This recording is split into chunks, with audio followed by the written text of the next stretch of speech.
Olá, olá, olá, senhores, senhoras e senhoritas, sejam muito bem-vindos, sejam muito bem-vindas a mais uma live do Qualis Concursos. Na live de hoje, nós vamos falar sobre fundamentos do despacho de importação. Mas antes de entrar diretamente no assunto, peço licença para fazer a minha apresentação pessoal. Meu nome é Luiz Eduardo de Miranda Matias, mais conhecido como Professor Luiz Miranda. Eu ocupo o cargo de auditor fiscal da Receita Federal do Brasil, sendo que fui aprovado no concurso de 2014 aos 43 anos. Por isso eu costumo dizer para os meus alunos que eu sou você amanhã. Meus amigos, minhas amigas, aproveito esse momento para fazer uma pequena desmistificação de alguns conceitos que a gente escuta por aí. A gente ouve dizer que só passa em concurso público pessoas recém-formadas, ou pessoas que têm menos de 30 anos, ou pessoas que têm tempo para ficar apenas estudando e não trabalham. Eu posso dizer para vocês que todas as afirmações são mentiras. Por quê? Eu fui aprovado aos 43 anos, como eu já comentei para vocês, trabalhava, já tinha 3 filhos, e tinha toda uma estrutura, né, toda uma sequência de atividades que eu não podia deixar de lado. Então, meus amigos, minhas amigas, não deem ouvidos ao que eu costumo chamar de urubus. Porque normalmente quem fala isso são pessoas que ou não têm vontade suficiente, ou não têm disciplina suficiente, ou têm inveja de você que teve a coragem e a determinação de dedicar seu tempo para mudar seu futuro.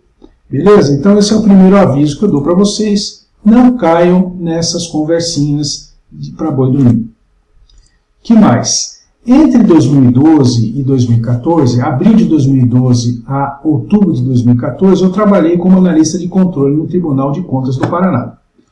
Uma instituição, aliás, excelente, que me ensinou o serviço público. Até hoje tenho grandes amigos lá no Tribunal de Contas do Paraná.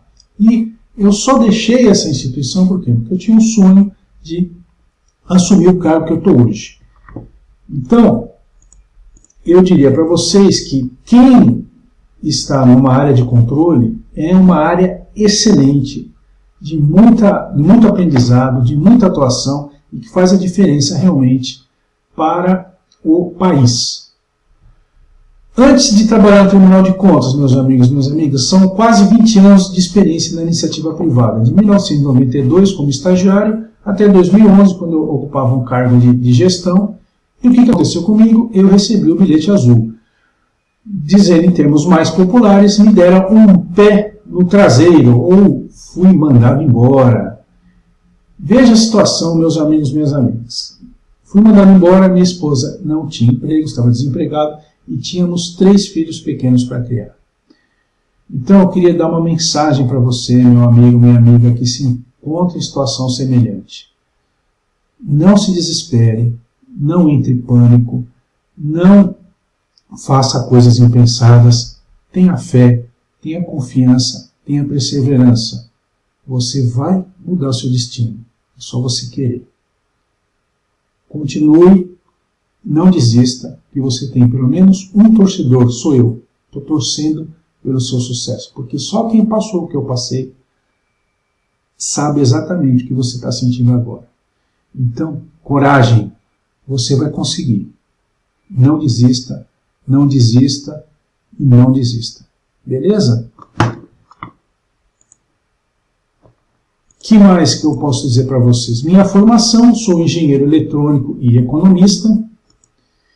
Tenho aqui meu LinkedIn.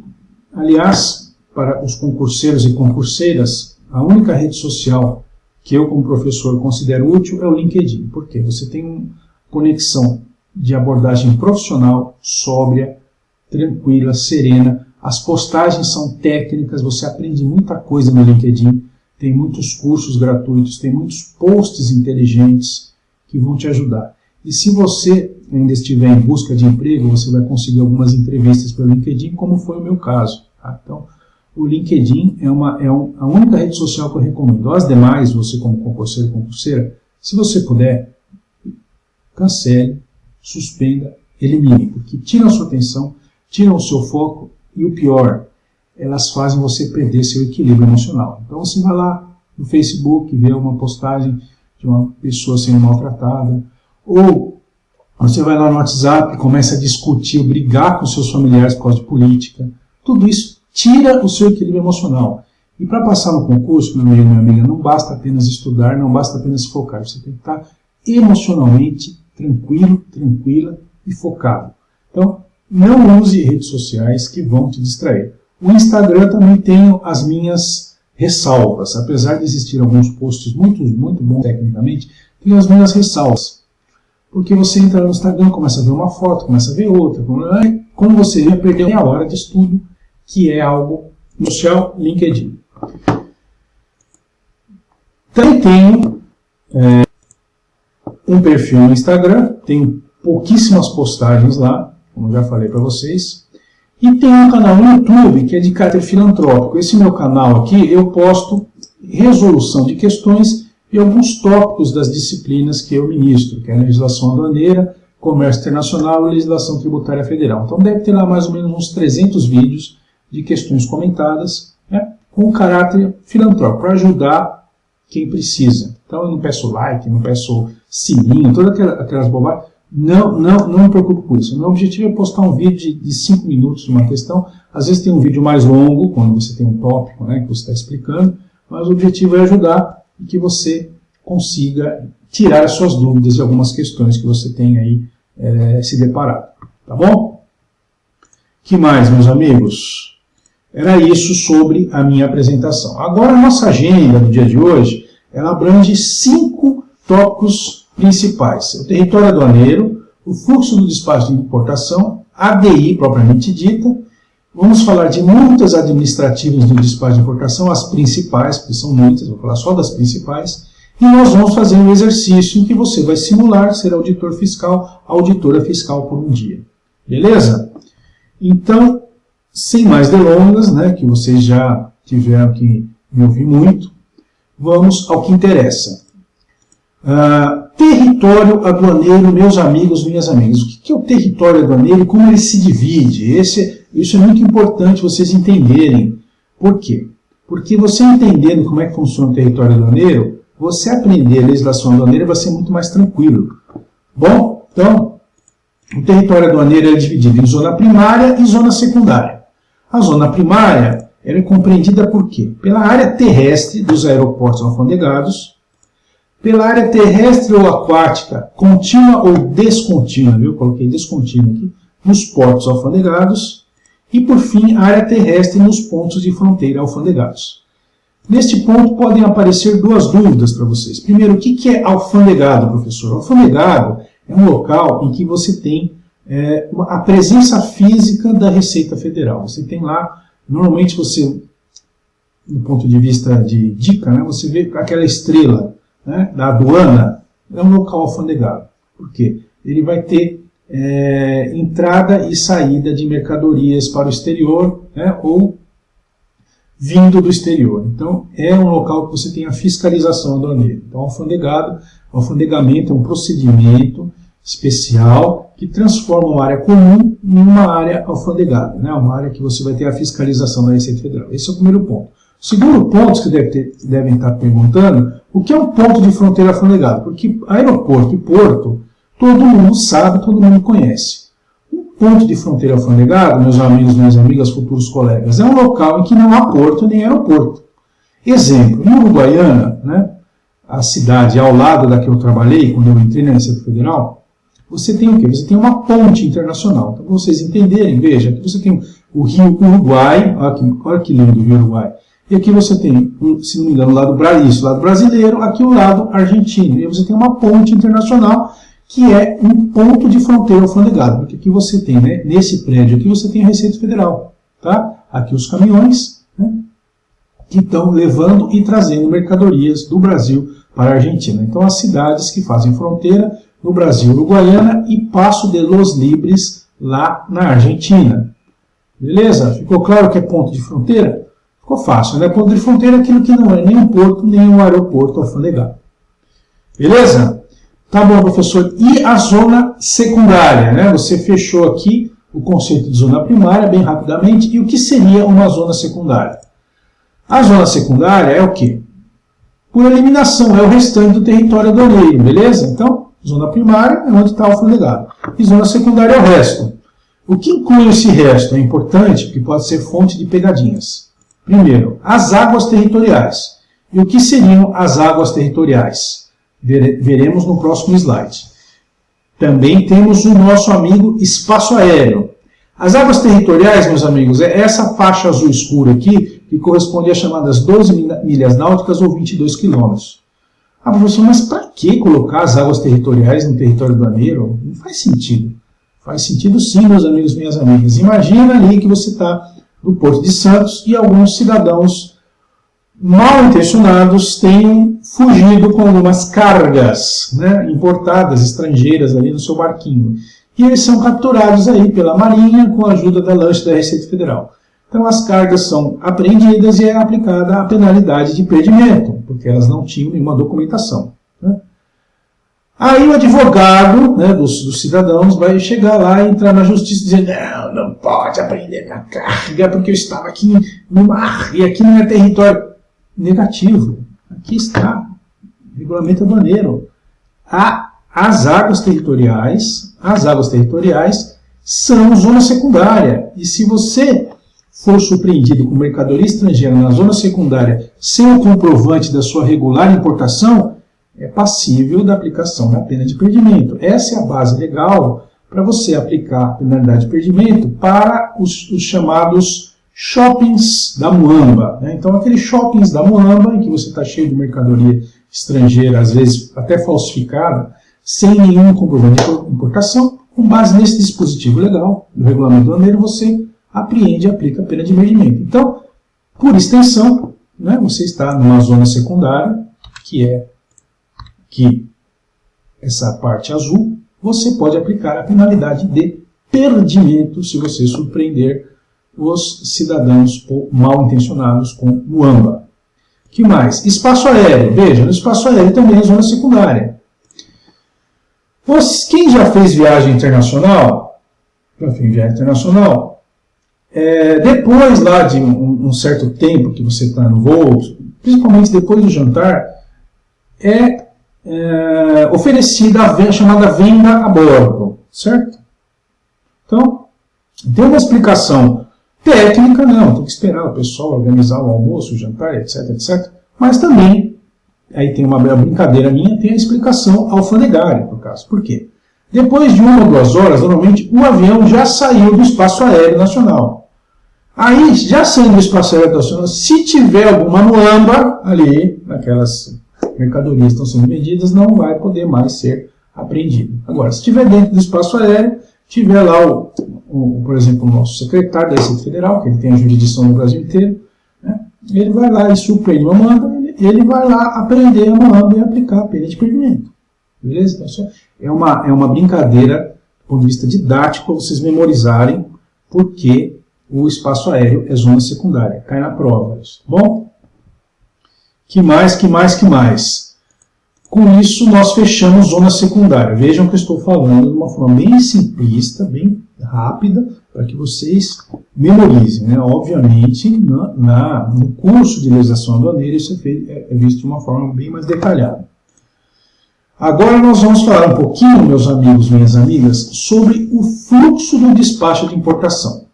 Aí tem um parênteses muito importante. Quando eu era concurseiro, né, que não faz muito tempo, que eu entrei no Tribunal de Contas em 2012, né, então já faz uns 8 anos, né, não é tão pouco tempo assim, mas, né, desde 2012 que eu estou nessa luta de concurseiro, em 2014 passei para a Receita Federal, o que eu fiz para aprender legislação aduaneira, o que eu recomendo para vocês e que eu vou cobrar de vocês se um dia vocês vierem ser meus alunos. Vou pegar no pé.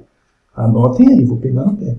Você tem que entender o fluxo da importação. Se você entender o fluxo da importação, quando nós viermos com aquelas legislações específicas, né, de cada pedaço, né, da importação, por exemplo, ou cada pedaço do despacho aduaneiro, vai ficar mais claro, vai ficar mais digerível, porque se nós pegarmos e jogarmos o regulamento aduaneiro para vocês, né, vai ser um massacre, né, vai ser uma tortura, vai ser um sofrimento atroz.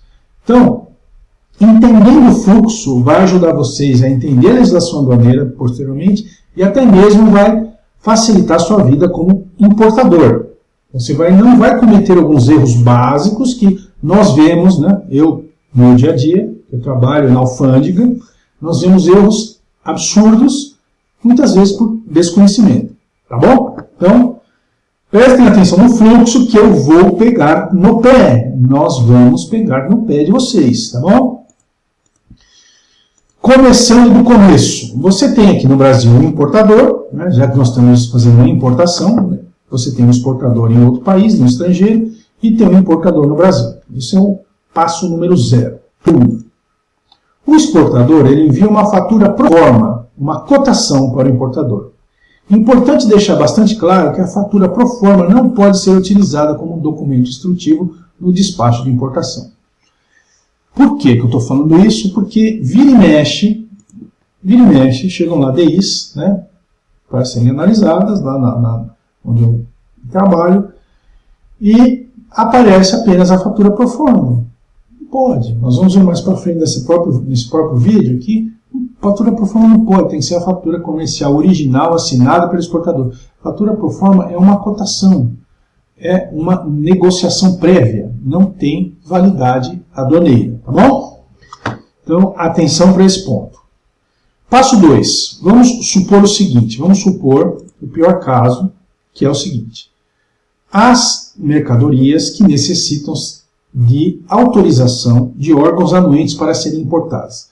Agora eu vou perder um tempinho aqui para desmistificar algumas acusações, né, que a Receita Federal recebe, a meu ver, muito injustas. Por quê?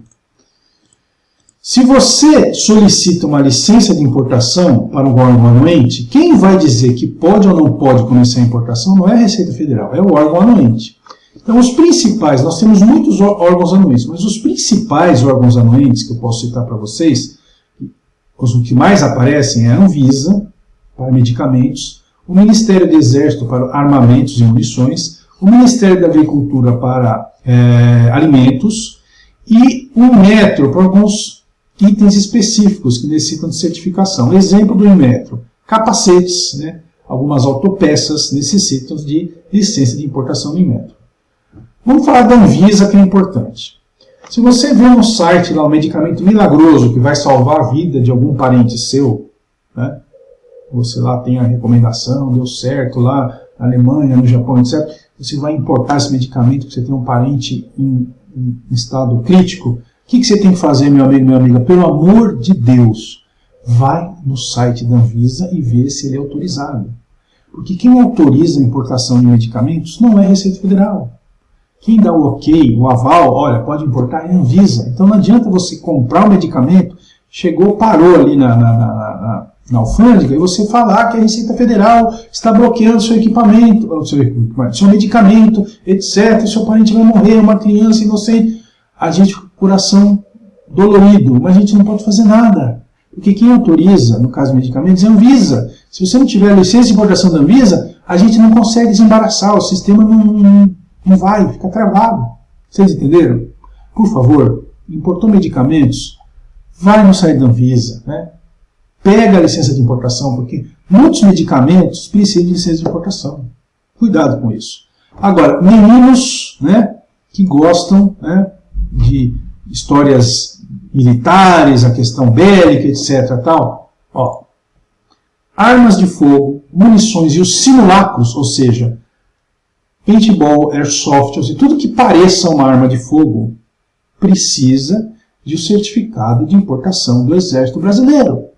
Então, acontece direto, o cidadão vai lá no site, compra lá o cartucho, compra isso, compra aquilo, compra lá, e chega lá, para e ele entra na justiça dizendo que a Receita Federal é um absurdo, etc. A Receita Federal não tem nada a ver com a autorização desse tipo de importação. Quem autoriza previamente é o Exército. Beleza? Outra coisa, alimentos. Alimentos.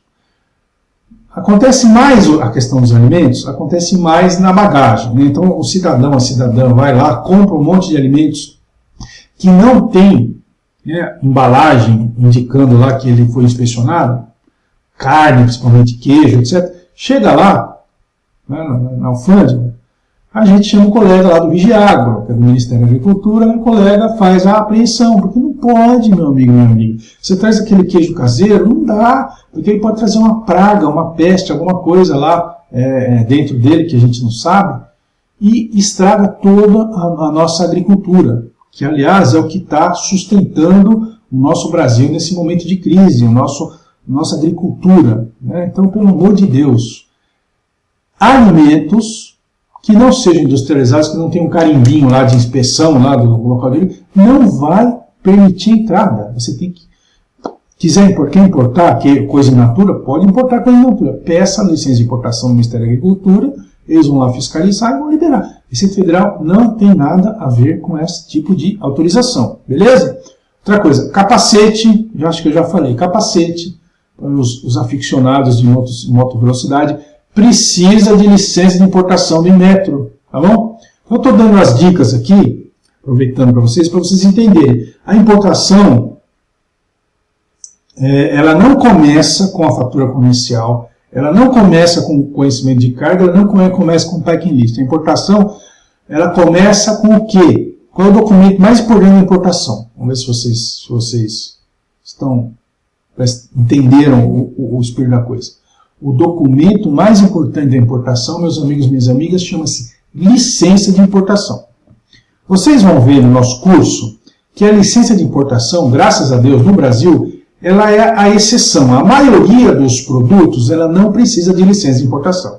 Então, se você estiver importando, por exemplo, um computador, estiver importando uma máquina, estiver importando um sistema normal, né, que não seja nada nuclear, por exemplo, mas seja uma coisa normal, né, mecânico, eletrônico, etc. Beleza, você vai lá fazer a sua DI direto, tá? Agora, medicamentos, armamentos, tudo que a gente já falou agora precisa de licença de importação. Então, a coisa mais importante, né, da importação chama-se licença de importação. Você precisa checar se aquele produto que você está trazendo ele é passível de licença de importação, né? Se não tiver órgão anuente fiscalizando, maravilha, seguimos em frente, tá bom?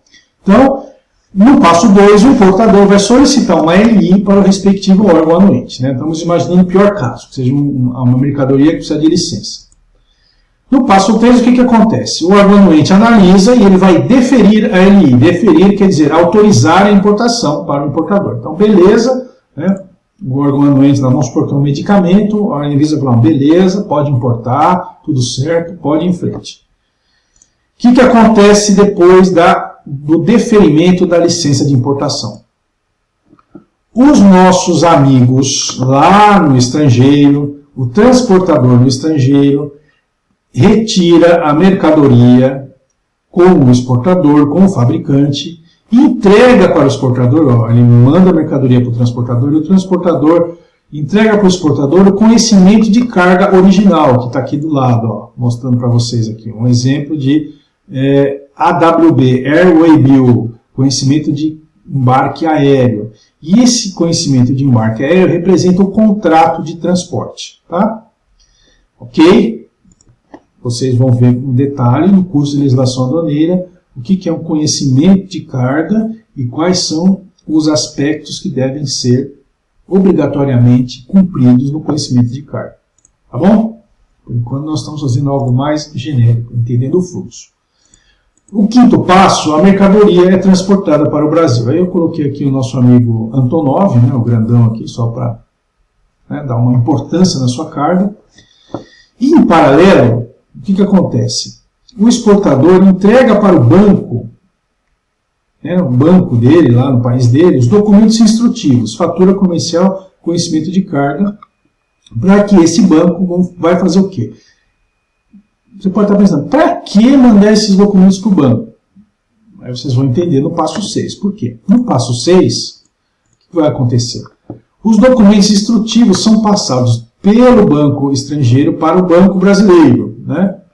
que vai os entregar ao importador, mediante uma negociação. Por exemplo, aceite uma letra de câmbio. Por quê? Com os documentos instrutivos, o importador pode fazer importação. Então, normalmente, o que acontece?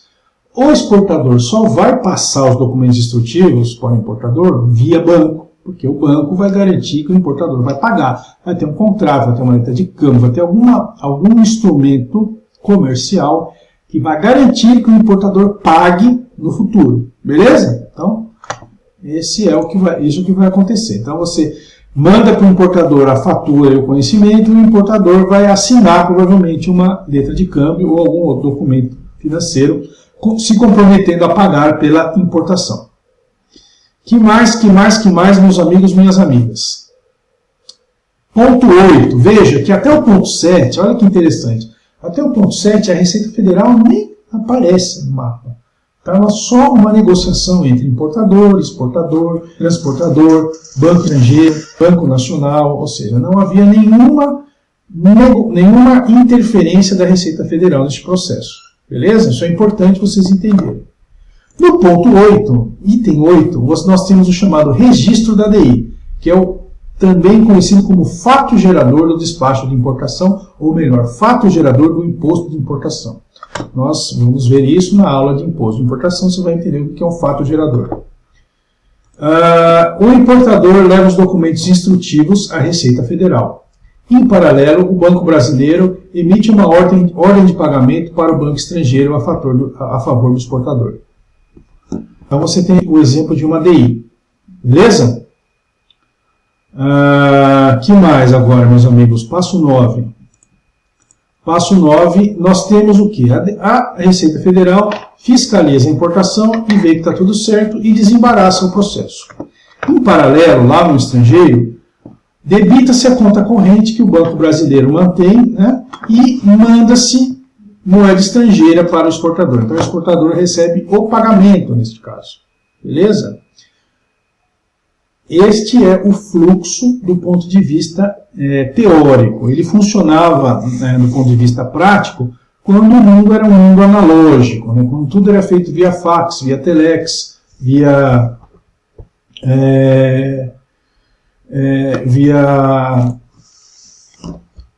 como se diz, malote, é o termo que via correio. Se nós fizermos essa analogia, funciona muito bem o fluxo. Você, hoje em dia, tem um problema que eu chamo paradoxo da tecnologia.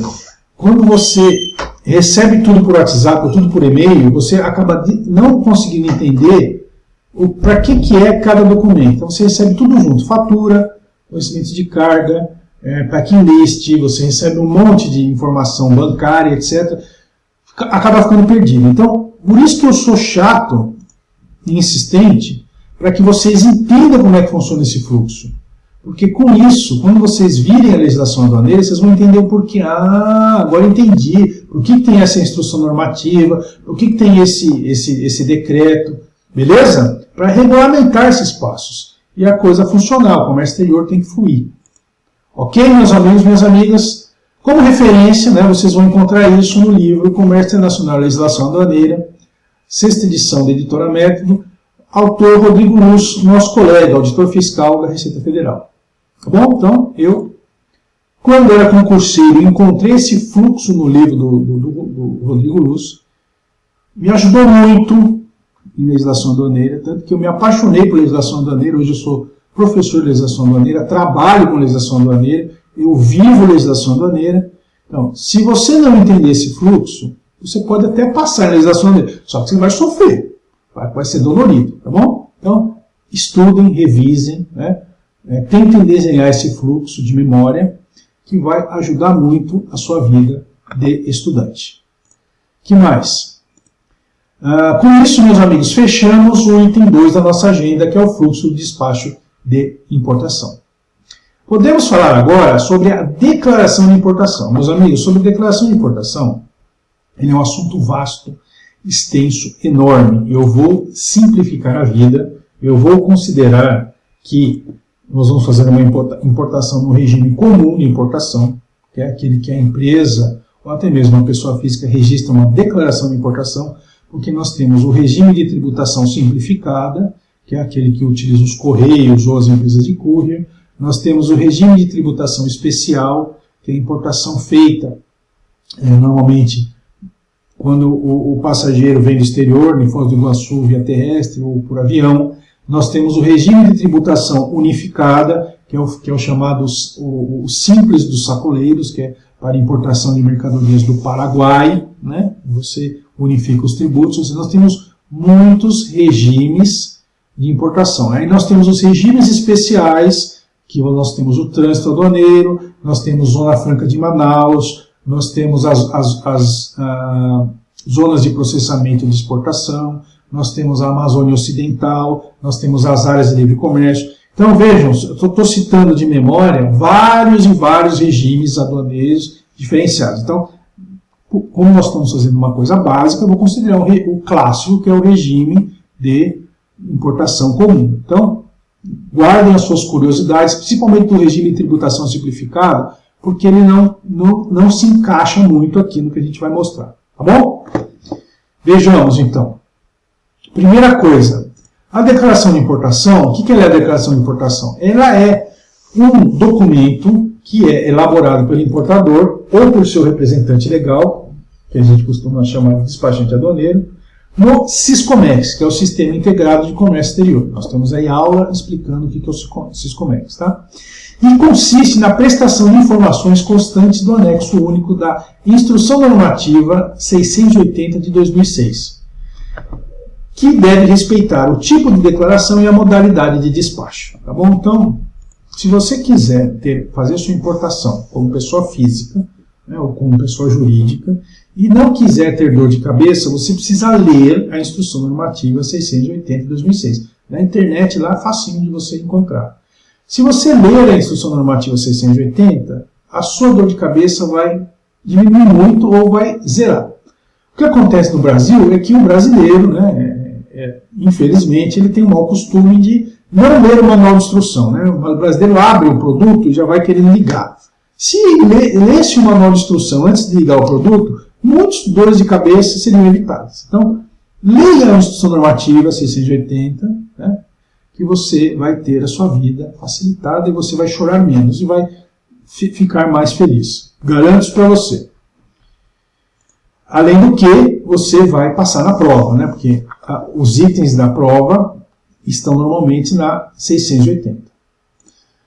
Vamos lá. Entre outras informações, a ADI deve conter o quê? A identificação do importador e do adquirente ou encomendante, caso não sejam a mesma pessoa, assim como a descrição detalhada, a classificação fiscal, que é o chamado código NCM, o valor aduaneiro e o país de origem da mercadoria. Então, coloquei em vermelho alguns deles em maiúsculo, porque é onde costuma dar maior problema, maior quantidade de multas que nós vemos nos despachos, é isso. Primeiro caso, a identificação do importador. Pô, professor, você está falando uma coisa óbvia. Não, porque se o cara não sabe colocar a identificação do importador, não dá. Só que tem um detalhe, meus amigos e minhas amigas. Você tem a questão do adquirente e do encomendante. Então, existe além da importação normal, você tem a importação por conta em ordem e importação por encomenda. Por conta em ordem, o que acontece? Você presta o serviço de preencher a declaração de importação para a pessoa, você recebe o dinheiro da pessoa, você faz a importação em nome da pessoa. Por isso é por conta, né, por conta corrente de dinheiro e ordem de alguém. Então, simplificando, uma prestação de serviço. Tá? Só que você precisa dizer que você que está importando, o importador, não é o real adquirente. O real adquirente é o terceiro. Tá bom? E no caso da encomenda, são as chamadas trades. As trades são empresas grandes que têm um caixa reforçado, eles têm dinheiro, elas mesmas importam a mercadoria e depois emitem uma nota fiscal de venda para o comprador final. E a trade precisa declarar quem é o encomendante, no caso, é uma importação por encomenda. Se não houver a declaração correta de quem é adquirente, quem é encomendante, pode configurar a chamada ocultação, né? Ou, em outros termos, interposição, que, se for confirmada a fraude, ocasiona a penalidade de perdimento. Então, chamada interposição fraudulenta causa perdimento. Então você precisa saber que quando você está fazendo uma importação, o negócio é sério. Se a importação é para você mesmo, beleza. Agora, se é para seu vizinho, sua vizinha, você tem que declarar quem é o camarada que é o adquirente, tá bom? Senão, depois, vocês podem ter que se explicar na Receita Federal. Então, às vezes as pessoas fazem, não por fraude, é por preguiça. Né? A gente costuma chamar do falso positivo, né? Falso positivo para a doença. Não, o cara não é um fraudador, ele é uma pessoa que não presta atenção ou tem preguiça de mexer no negócio e faz de qualquer jeito. Aí é pego, né?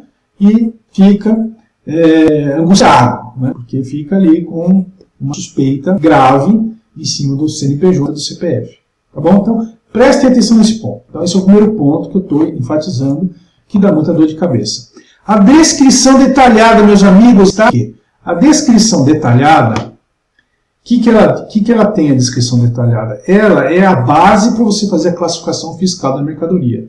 Eu costumo dizer para os meus alunos e para os importadores e despachantes o seguinte: a descrição bem feita é aquela em que você lê a descrição no papel e você consegue visualizar a mercadoria.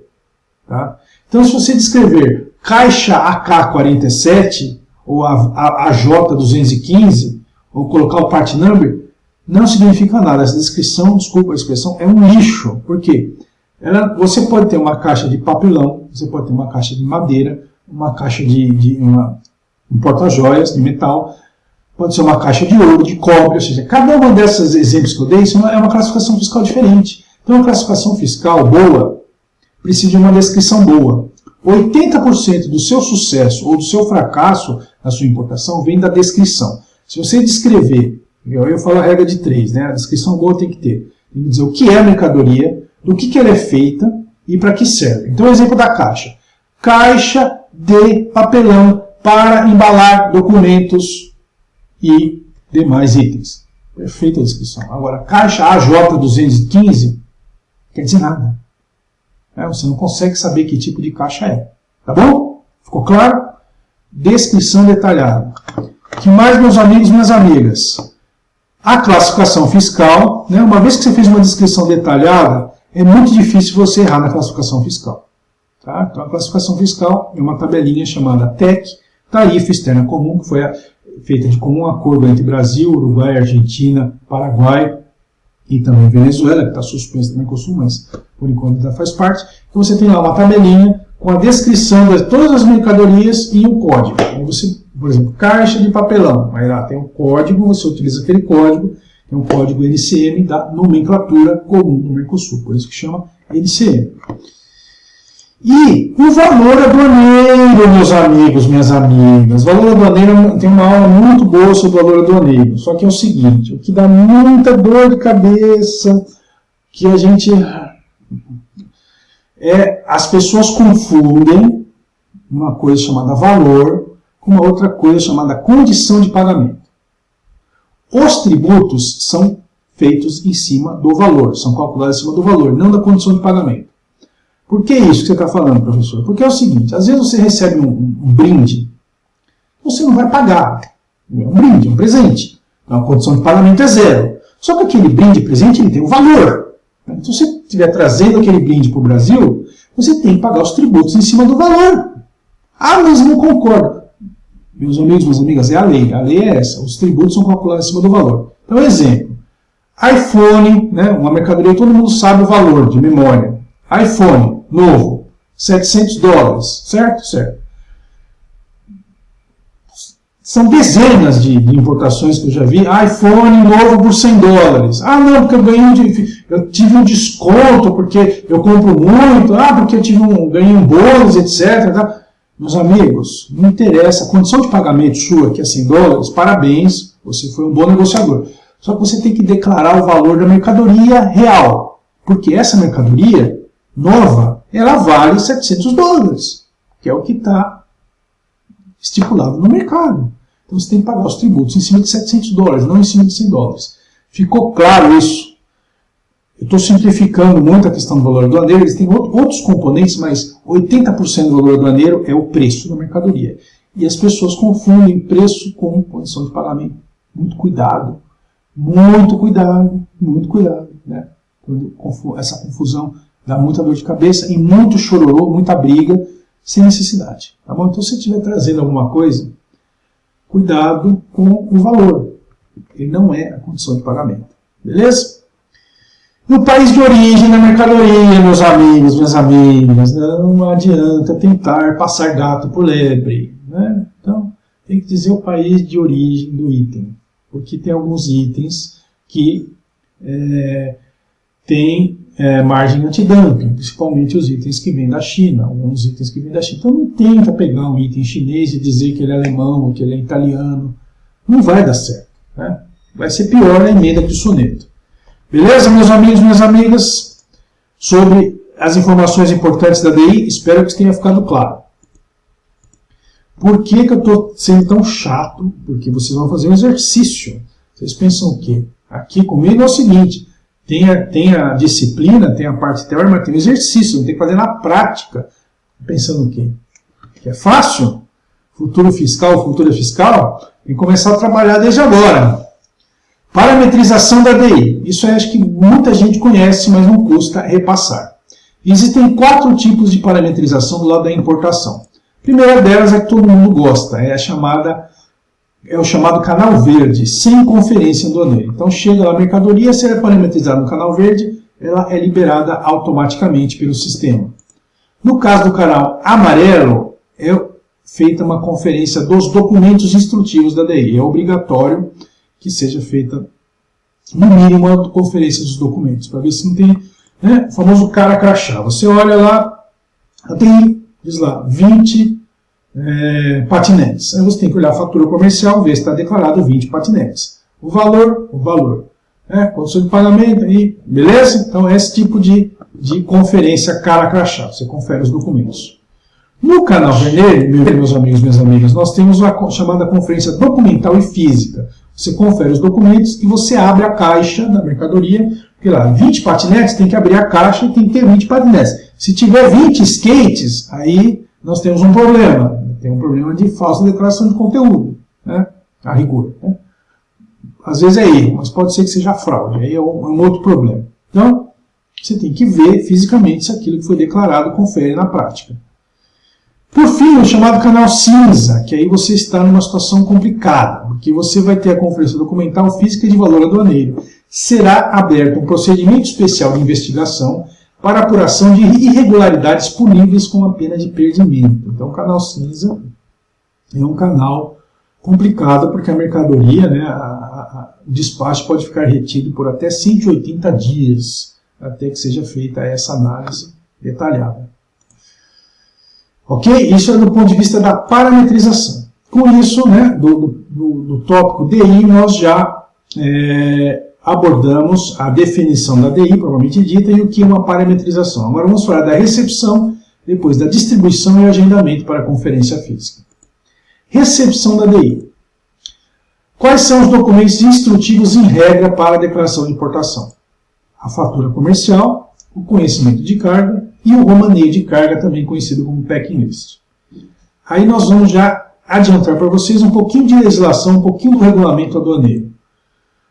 O decreto 6759/2009 a gente chama carinhosamente de RA, porque RA é o regulamento aduaneiro. Então, eu costumo brincar com os meus alunos. Né? Teve aluno, na verdade, que perguntou, professor, existe algum documento único que eu posso ler e que me garanta que ele vai passar na prova? Existe. Leia o decreto 6759/2009 e você passa, você gabarita a prova. Só que tem um probleminha. O RA tem 820 artigos, né? Então é um pouco complexo. Então por isso que é necessário destrinchar o RA, fazer isso em várias aulas separadas para que fique uma sequência lógica. E para que a sequência lógica funcione, meus amigos e minhas amigas, fluxo. Entendam o fluxo, que a sua vida vai ficar mais fácil. Isso é importante. Artigo 553 do RA. A declaração de importação será obrigatoriamente. Não está escrito aí facultativamente, possivelmente, quem sabe, talvez, não está escrito obrigatoriamente. 1. A via original do conhecimento de carga. Aí vem lá. Chefe, sabe o que acontece? Eu não tenho a via original do conhecimento de carga. O que eu faço? Aí minha resposta é: consiga a via original do conhecimento de carga. Simples. 2. Via original da fatura comercial assinada pelo exportador. Chefe, eu só tenho fatura pro forma, ou minha fatura não está assinada. Consiga a fatura original assinada pelo exportador. Certo? Essa é o que está dizendo aqui. É obrigatoriamente. Comprovante de pagamento dos tributos, se exigível. Hoje em dia, esse inciso 3 ele é letra morta. Por quê? Vocês vão ver no Siscomex, né, quando vocês estiverem lá na aduana, porque eu sei que você vai trabalhar na aduana, porque a aduana é o lugar mais divertido da Receita Federal. Né? Eu mando aqui vou dar um grande abraço para os professores Eduardo Nuno, Gustavo Musi, Evandro Musi, né? O Gustavo e o Evandro trabalham nos tributos internos, né? Que é uma excelente área, muito boa, você aprende muito mais, a área mais divertida, onde mais causos para você comprando lá. Então, o Siscomex, né? Desculpa aí, o sistema principal da aduana, ele faz o débito automático dos tributos, né? Na conta corrente do importador. Então você não precisa mais do comprovante de pagamentos de tributos, como era antigamente. Quando você faz uma declaração manual, quando você está lá na bagagem, aí você preenche o chamado DARF. Quem faz declaração de imposto de renda sabe o que é DARF, quem tem imposto para pagar. Né? Então esse aqui está meio que letra morta. Poderão ser exigidos outros documentos instrutivos da declaração aduaneira em decorrência de acordos internacionais ou por força de lei, de regulamento ou outro ato normativo. Exemplos de outros documentos instrutivos. Packing List, que é o romaneio de carga, né? O chamado certificado de origem, quando você tem que garantir que a mercadoria tem origem, por exemplo, no Mercosul, para que você tenha direito à alíquota zero do tributo. Então, uma confederação da indústria argentina vai garantir que aquela mercadoria ela é realmente argentina, então ela tem direito ao imposto de importação zerado. Né? Então, de acordo com o tipo de importação, se for uma coisa mais complexa, você tem os documentos instrutivos adicionais. Ok? Vejamos, o conhecimento de carga deve ser original. Se você olhar no AWB, você tem lá embaixo dele, Original to for Consignee. Aí garante que ele realmente é um documento original, conhecimento de carga original. A fatura comercial, como a gente já disse, deve ser original, necessariamente assinada pelo exportador. As faturas não assinadas são tidas como cópias. Tá bom? Veridicamente a gente considera como cópia, não tem valor. O romaneio de carga Packing List é um documento que informa como o produto está organizado, embalado em relação aos volumes. Ou seja, diz em que volume encontra-se determinado produto ou ainda o conteúdo de determinado volume. Então, o Packing List ele é obrigatório quando você tem uma mercadoria que exija essa circunstância. Então, se você tem lá uma máquina toda desmontada, em 50 volumes, você precisa de um Packing List para saber se todos os volumes estão lá ou ainda se existe alguma muambazinha escondida. Então, com o Packing List você faz a conferência. Agora, existem mercadorias que não faz sentido, não precisa de Packing List. Exemplo, eu trabalhei na fronteira, na cidade de Itaqui, ali ao lado de Uruguaiana, em que a importação era de arroz, muitas vezes arroz a granel. Faz sentido ter Packing List para arroz a granel? Óbvio que não. Né? Então, não precisa de Packing List para importação de arroz a granel. Importação de líquidos. Faz sentido ter Packing List para importar indutos, né, em petróleo? Não, claro que não. Agora, se estiver embalado em vários barris, né, em várias caixas, aí sim precisa de Packing List. Entenderam a lógica do Packing List? Em alguns casos você precisa, em outros casos não é necessário. Prosseguindo. OEA, Operador Econômico Autorizado. Nós temos aí a aula que nós falamos o que é um OEA. OEA são empresas que recebem uma certificação da Receita Federal que ela é considerada que ela tem maior credibilidade, um operador econômico autorizado. Então, a parametrização de despachos em canal vermelho é menor para o operador econômico autorizado e o operador econômico autorizado tem prioridade. Se nós lá estamos na bancada, né, que a gente chama de bancada, recebendo as DIs, a gente faz a seguinte priorização para fazer a análise. Procura se tem um OEA. Tem um OEA, ele vai primeiro da fila. Ah, mas se tiver uma criança, se tiver um idoso, desculpe, vai primeiro o OEA, depois vai o idoso, vai a criança, etc. Você entendeu a ideia? Está lá no regulamento. O OEA tem prioridade. Depois do OEA, você faz as outras prioridades pelo bom senso, pela lógica e por atendimento ao contribuinte. Beleza? Então, essa é importante que vocês saibam que o operador econômico autorizado tem prioridade em relação aos demais. Bom, com isso nós fechamos a recepção da DI. Agora vamos falar rapidamente sobre a distribuição e o agendamento para conferência física, meus amigos, minhas amigas. Como é que funciona isso? Vou falar com a experiência do local que eu trabalho, tá? Mas via de regra é muito parecido. De acordo com o canal parametrizado, amarelo ou vermelho, aí, professor, e o canal verde? Meus amigos, canal verde não tem conferência física. Pegadinha, né? Se você acha que o canal verde, você vai errar a questão. Cuidado com a pegadinha. Então, de acordo com o canal parametrizado, amarelo ou vermelho, as DIs são distribuídas aos auditores fiscais de forma aleatória. O Siscomex tem um botãozinho lá que o chefe da seção aperta o botãozinho e faz a distribuição de acordo com a quantidade de fiscais que ele tem. E no caso do canal vermelho, né, a conferência física é agendada no dia útil posterior à distribuição dia útil posterior ao aviso, né, que o fiscal faz pelo sistema através de publicação de listagem específica. Isso estou falando sobre Viracopos, que é onde eu conheço bem.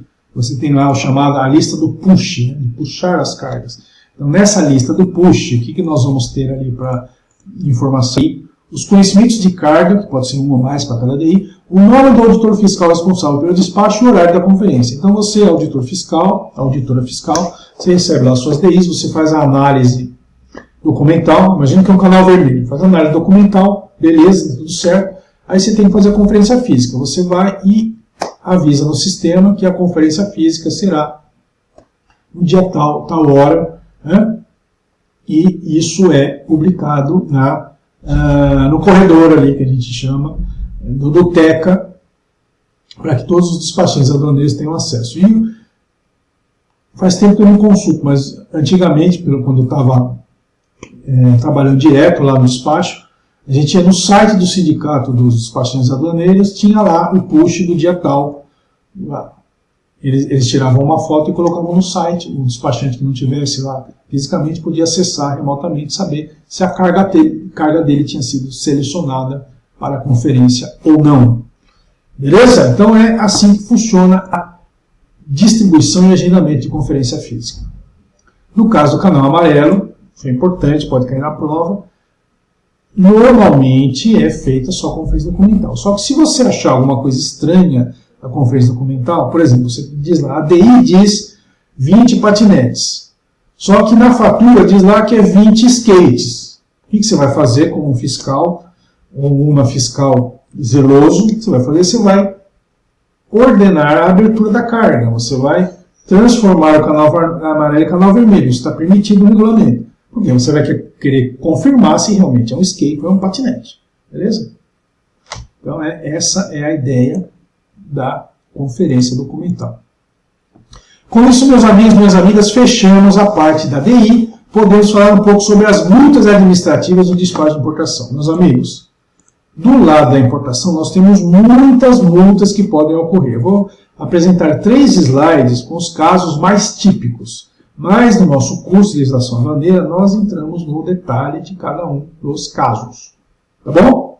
Então, vou comentar para vocês o que mais acontece e que vocês precisam conhecer.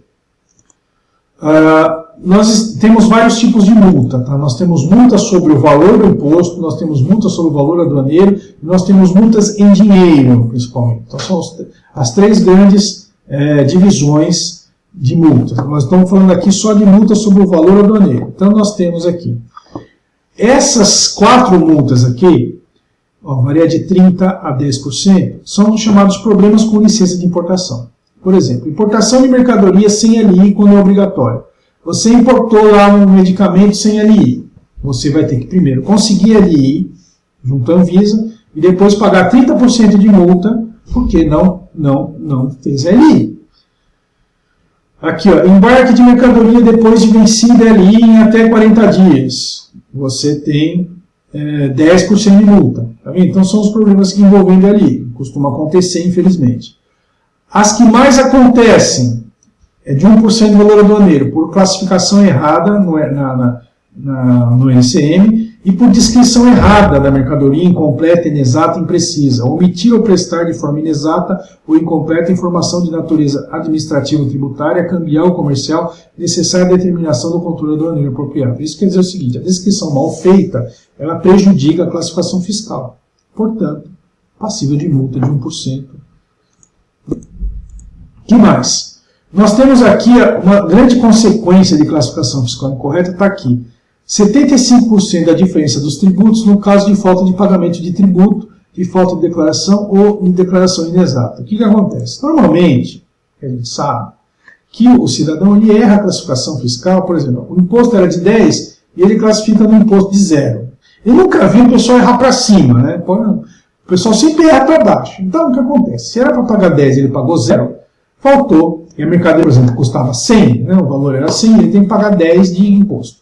Como ele declarou imposto 0, ele não pagou nada. Então, o que vai acontecer? Ele vai ter que pagar os 10 do imposto que ele está devendo e mais 75% de multa em cima do valor que ele deixou de pagar. Então, ele vai ter que pagar mais 7,5% em cima, né, porque é 75% em cima da diferença dos tributos. Em cima de 10 dá 7,5%. Beleza? Então, essa é consequência de classificação fiscal incorreta, principalmente. Pode ter outras causas, tá? Mas principalmente por causa disso. Se tiver fraude, né, pilantragem, que o negócio fica mais salgado, tá?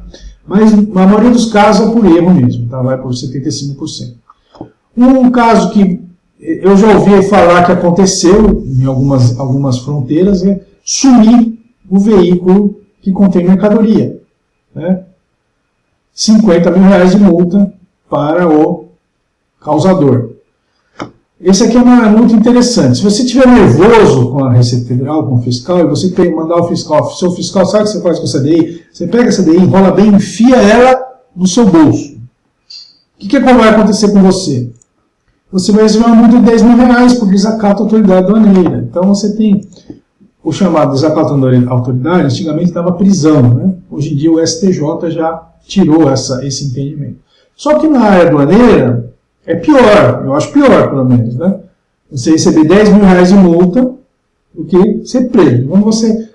Esse tipo de prisão, antigamente, era rapidamente relaxado. Então, cuidado, tenha calma, tenha serenidade, não vá xingar os servidores da Receita Federal.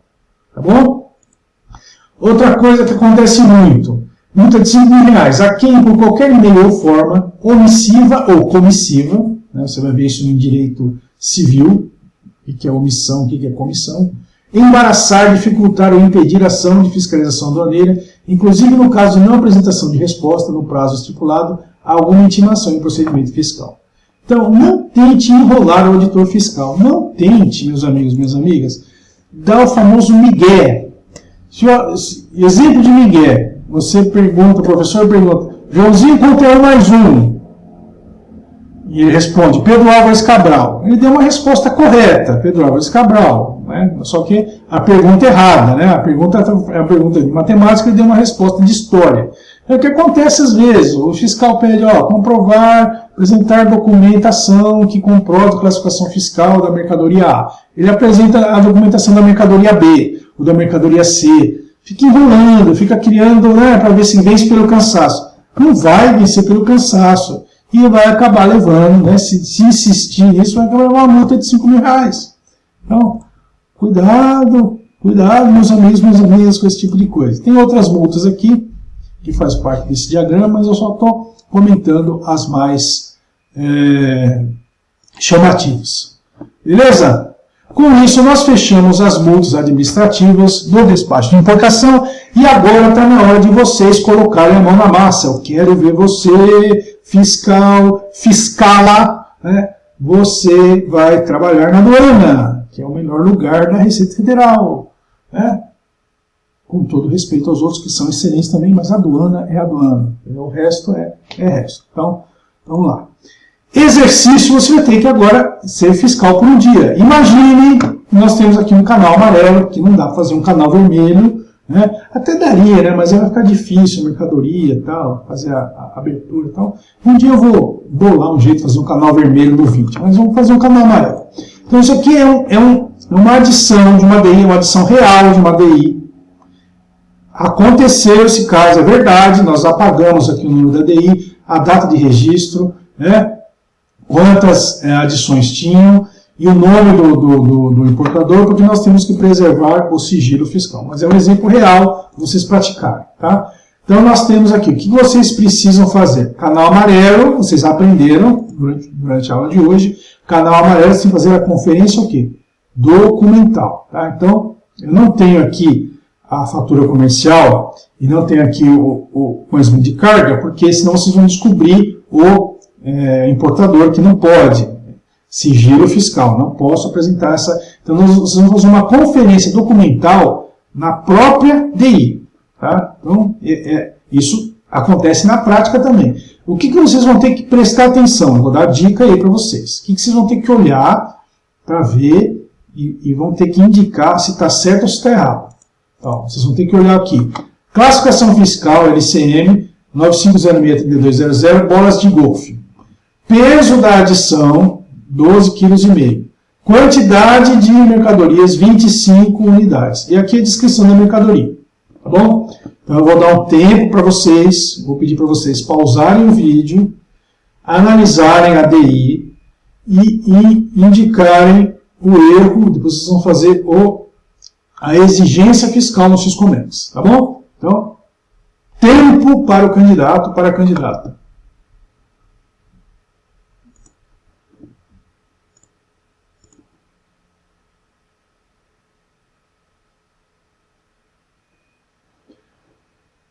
Muito bem, meus amigos, minhas amigas, futuros colegas, já estão preparados, já identificaram que dá para desembaraçar do jeito que está, ou tem que fazer exigência fiscal? Essa é a primeira coisa que você tem que saber. Vamos lá. Adianto para vocês que temos erros aí, erros graves, né? Isso é um caso real, a gente costuma chamar isso que é um causo para a posteridade. Por quê, meus amigos? Veja só, o cidadão que fez a DI, ele usou a NCM de bolas de golfe. E aqui embaixo está descrito bola de futelo, né, que seria futebol. Uma coisa que a gente brinca também, que se tivesse erro gramatical, erro de digitação, fosse passível de multa, nossa, o Brasil tinha resolvido o déficit fiscal. Porque o que tem de erro... Você não tem ideia. Mas então, aqui é uma bola de futebol, né? E o cidadão é indeciso, branca, preta e cinza. Ele não sabe qual é o tipo de bola, se é de golfe ou se é de futebol. Você vê, a descrição, um horror. Lembra que eu falei? O que é a mercadoria, do que é feito e para que serve. Então, tem que dizer o que é, que tipo de bola é, para que esporte é, de qual material ela é feita, qual é a cor, qual é a dimensão, etc. O que vocês podem fazer também para identificar? Agora você está naquela dúvida, professor, canal amarelo, eu não posso abrir a mercadoria. Você pode abrir a mercadoria, mas aqui não dá para abrir a mercadoria, aqui no nosso exemplo. Vamos supor que não vai ter condição de abrir a mercadoria. Como é que eu sei se é golfe ou se é futebol? Então é uma coisa que a gente faz uma continha lá, de padeiro. Olha lá. Você tem 12,5 kg, divide por 25, você tem meio quilo por bola. Aí você pensa, a bola de golfe, meio quilo, ou a bola de futebol está mais próxima de meio quilo? Bola de futebol, né? Então, vocês mataram. Vemos que o problema da nossa DI é erro de classificação fiscal, além de erro de descrição, que é aquele caso que eu falei para vocês aqui, mais tem multa na importação, na descrição e classificação fiscal, e uma está sempre vinculada à outra, você viu o que eu falei? Quem achou que eu era mentiroso, agora também que não sou tão mentiroso assim, ó. Errou a descrição, errou a classificação. São erros associados. Siscomex, essa é a tela do Siscomex, nós apagamos aqui para ninguém. Então, o nosso colega fiscal, ó, deixar bem claro, não fui eu que fiz essa DI, né? Muito bem feita a DI pelo colega, né? Muito profissional, veja como ele escreveu aqui. Em ato de conferência do despacho de importação foram identificadas as seguintes incorreções. Adição 6. Descrição incompleta e classificação incorreta. Certo? Certo.